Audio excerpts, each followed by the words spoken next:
hysteresis motor. So the stator of this motor, which is works on the continuously revolving magnetic field like a shaded pole motor. Shaded pole motor जशी दिसते तुम्हाला त्याचप्रमाणे याचा stator जो असतो तर त्याला काय असतं, एक कंटिन्युअस वाइंडिंग आणि नॉन शेडेड आणि शेडेड पार्ट मध्ये त्याला डिवाइड केलेलं असतं. Okay, like a split phase operation. किंवा दुसरं म्हणजे स्प्लिट फेज टाईप दोन वाइंडिंग केलेली असतात. तर अशा प्रकारे रिव्हॉल्विंग फील्ड RMF बनवला जातो. काय बनवला जातो? रोटेशनल मॅग्नेटिक फील्ड बनवलं जातं.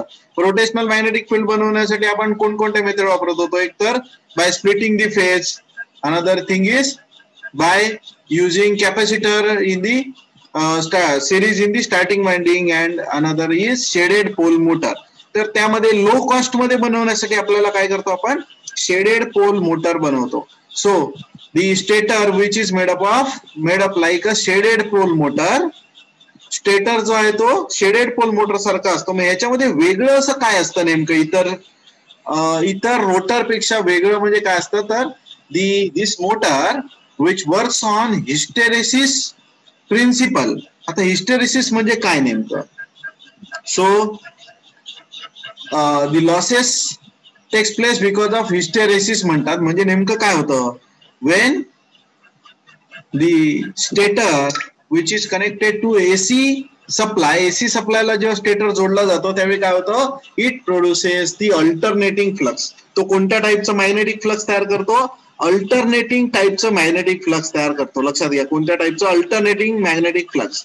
That flux gate link with ते flux. Just second. Hello,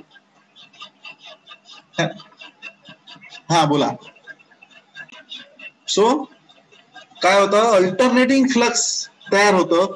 alternating flux जे आहे ते रोटरशी लिंक होतं.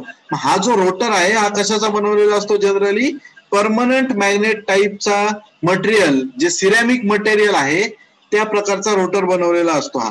तर अल्टरनेटिंग फ्लक्सशी जेव्हा हा रोटर लिंक होतो त्यावेळी काय होतं? There is because of the that alternating flux gate link with that rotor, but what happened? This is not allowing rapidly to change the flux. काय होतं? हा जो रोटर आहे तो हे जे चेंज इन फ्लक्स आहे रॅपिड, म्हणजे हाफ सायकलला जे N पोल असतो, पुढच्या हाफ सायकलला S जिथे पोल असतो, मग त्याप्रमाणे खरं तर काय करायला पाहिजे? रोटरने पण रिस्पॉन्ड करायला पाहिजे, पण तो रोटर रिस्पॉन्ड करत नाही. लक्षात घ्या. And that phenomena is called as hysteresis. That phenomena is called as hysteresis. The flux behind current is nothing but the hysteresis. Flux behind the magnetic field strength is nothing but the hysteresis. लक्षात घ्या. तर काय होतं? तर या रोटरला जे काय फ्लक्स लिंक होतं ते फ्लक्स म्हणजे जरी स्टेटरचं फ्लक्स बदललं तरी रोटरचं फ्लक्स जे आहे ते there should be a retentivity in the flux in case of rotor. Rotor त्यातलं काही फ्लक्स जे ते रिटेन करून ठेवतो आणि त्याच पोलॅरिटीने काय करतो? मेंटेन करतो स्वतःला. आणि त्यामुळे समोरची जेव्हा स्टेटरची पोलॅरिटी बदलते आणि रोटरची पोलॅरिटी तीच असते तेव्हा काय होईल? There will be a attraction force develop. बरोबर. तर तसं कंटिन्युअस ह्या चेंजमुळे काय होतं? तो रोटर जो आहे तो अट्रॅक्शन फोर्स तयार होऊन फिरायला लागतो. So that is nothing but the hysteresis motor. लक्षात घ्या. सो इथे म्हटलंय बघा, usually shaded pole principle is applied for this purpose giving shaded pole hysteresis motor. So ह्याच्यामध्ये महत्वाचं काय आहे फरक हिस्टेरेसिस मोटर मध्ये? The rotor which is made up of ceramic permanent magnet material, the resistivity approaches near to the insulator. हे बघा, लक्षात घ्या, दोन लॉसेस होतात. कोणकोणते लॉसेस होतात रोटरमध्ये? तर one is hysteresis losses due to continuous reversal of magnetic field. Another loss कोणता असतो? The eddy current loss. The eddy current loss which is causes because of the eddy currents produced due to the magnetic flux. स्टेटरने जे काय magnetic flux तयार केलाय ते flux जेव्हा रोटरशी link होतं त्यावेळी त्याच्यामध्ये एडी करंट तयार होता. ही जी मोटर आहे हिस्टेरेसिस मोटर, याच्यामध्ये एडी करंट तयार होण्यासाठी काय खरं तर लागेल? तर कंडक्टिंग नेचर लागेल. Conducting nature. तर याच्यामध्ये जे सिरॅमिक परमनंट मॅग्नेट वापरलं जातं त्यामुळे कंडक्टिंग नेचर नसतं रोटरचं, आणि कंडक्टिंग नेचर नसल्यामुळे काय होणार आहे तर करंट कंडक्टिंग नेचर नसल्यामुळे याच्यामधले एडी करंट लॉसेस जे आहेत ते झिरो राहणार आहे. मग लॉसेस कोणते होतील? So the losses takes place are only hysteresis loss. Hysteresis loss, and this motor works on the hysteresis principle because the retentivity of the magnetic field in case of rotor which is much higher compared to the another type of rotors, and so that it attracts or repels according to the position of the resultant of revolving magnetic field. Okay, आणि त्यानुसार हा rotor काय व्हायला लागतो, run व्हायला लागतो. So इथे काय म्हटलं बघा, the rotor is smooth chrome steel cylinder having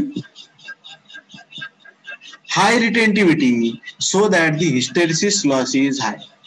so it has no winding because of high retentivity of the rotor material. So it is very difficult to change the magnetic polarity once they are induced in the rotor by revolving flux. So the rotor revolves synchronously because of the rotor poles magnetically locked up with the revolving stator poles of opposite polarity. However, the rotor poles always lag behind the stator poles by an angle alpha. Mechanical power which is Pm which is equal to P hysteresis in bracket 1 minus S by S, where Ph is the hysteresis loss, barabar, and Pm is the mechanical output. So in fact that the rotor has no teeth or winding of any sort result in making the motor smoothly extremely quiet in operation and free from mechanical and magnetic vibrations. Okay, so this makes the motor particularly useful for driving tape decks, turntables, so like a precision audio equipment. So commercially these motors which are works with the 3000 rpm 50 hertz and having 2 poles, right? So in order to adopt such a motor for driving an electric clock or other indicating devices, gear train is connected to the shaft for reducing the speed, right? So the unit accelerates rapidly, changing from rest to full speed almost instantaneously. लक्षात घ्या, जिथे तुम्हाला low cost motor वापरायची असेल आणि ज्या मोटरची size कमी असेल, बरोबर, तुम्हाला मी ऍप्लिकेशन सांगितली त्यावरून तुमच्या लक्षात आलं असेल की ही मोटर जी आहे ती काय करणार आपण, जिथे लो लोड ऍप्लिकेशन आहेत, बरोबर, आणि the requirement is low cost, another requirement is you have to the motor should attain the final speed within the minimum time. तर अशा वेळी आपण कोणती मोटर वापरतो, ही hysteresis motor which is used. Okay, so it must do so because it cannot accelerate gradually as an ordinary motor, and it has either operating at synchronous speed or not at all. So some unique features. The features काय त्या मोटरचे बघा, since it hysteresis torque remains practically constant from lock rotor to synchronous speed. A hysteresis motor is able to synchronize any load. It can accelerate something no other motor does.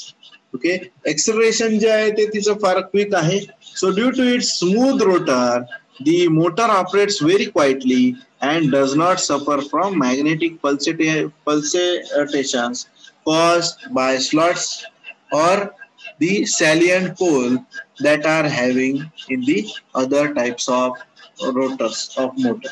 बरोबर, तर लक्षात घ्या hysteresis आणि regular motor मधला फरक.